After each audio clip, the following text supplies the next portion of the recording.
तरक्की की असल पहचान तभी नज़र आती है जब आप उन लोगों के पास चीज़ें या फिर उन लोगों के पास सहूलियात लेकर जाते हो जिनके पास सबसे ज़्यादा फुकदान होता है, जिनके पास इन्हीं चीज़ों की कमी होती है। आप अगर अंदरून सिंध की बात करें या फिर अंदर इलाकों की बात करें, वहाँ पर ऐसे बहुत सारे नौजवान हैं जो सिर्फ सहूलियात के लिए तरसते रहते हैं। तो इसीलिए जो सिंध गवर्नमेंट है भाई, उनको सल्यूट है। और उन्हीं नौजवानों के लिए सिंध हुकूमत ने एक ऐसा इनिशिएटिव अपनाया है कि भाई 18 साल बाद 35वीं इंटरनेशनल गेम्स करवा दी हैं, जिसके अंदर 10,000 से ज्यादा खिलाड़ी हिस्सा लिया, जिसके अंदर 32 से ज्यादा गेम्स थी। और बात सिर्फ यहीं पर नहीं रुकी है, सिंध हुकूमत ने ई स्पोर्ट्स के ऊपर भी एक चैंपियनशिप का आगाज किया, जिसके अंदर 400 से ज्यादा टीमों ने हिस्सा लिया, जिसके अंदर तकरीबन 2500 गेमर्स ने मैदान मारा है।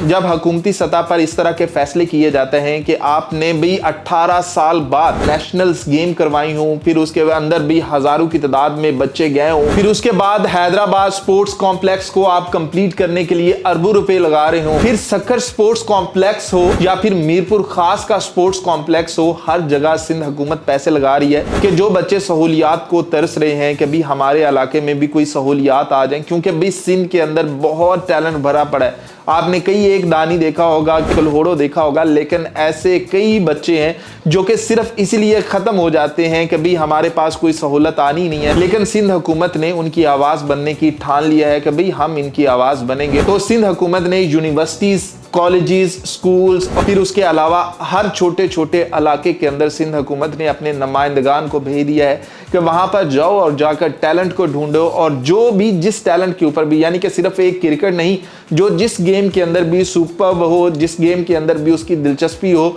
उन तमाम खिलाड़ियों को वो सहूलियात देनी चाहिए और उनको दी जाए और मेक श्योर किया जाए कि उनके पास ये सहूलियात जाएं। तो सिंध हुकूमत ने एक मिशन अपनाया है कि सिंध के अंदर कोई भी नौजवान सिर्फ इसलिए नहीं गेम्स को छोड़ेगा कि उसके पास सहूलियात नहीं है। सहूलियात सबको मिलेंगी, सबका दरवाजा नॉक करेंगी। अब आपने देखना है कि आपने वो दरवाजा खोल के कैसे आगे गले मिलना है, कैसे ग्रैब करना है। और ये सिर्फ नौजवानों के लिए नहीं है बल्कि खवातीन के लिए भी है कि वो भी अगर स्पोर्ट्स के अंदर अपना नाम बनाना चाहती हैं तो उनके लिए फुटबॉल, हॉकी, यानी कि हर तरह की स्पोर्ट्स उनके लिए भी अवेलेबल है। बल्कि यहाँ तक कि साइंस के अंदर अगर आप अच्छे हो तो वहां पर भी सिंध हुकूमत आपको छोड़ने नहीं वाली है। वहां पर भी आपकी आवाज सिंध हुकूमत अब बनने वाली है और आपको ऊपर तक लेकर आने वाली है।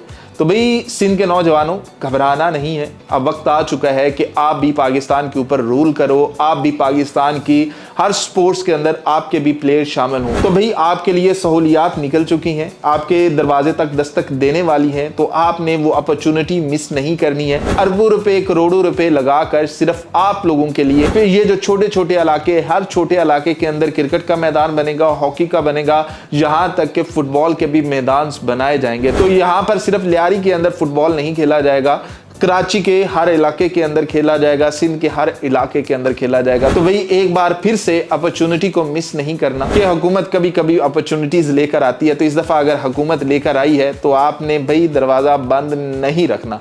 तो दरवाजा जैसे ही आए ग्रैब करना है। और भी इसके ऊपर जो डिटेल्स आएंगी कि आपके इलाके में कौन सा ग्राउंड बन रहा है, आपके इलाके में कौन सी टीम आ रही है, आपके इलाके में कौन से सिंध हुकूमत के नुमाइंदगान आ रहे हैं और किसकी ड्यूटी है, ये सारी डिटेल्स आप मुझसे ले सकते हैं, मैं आपको दूंगा।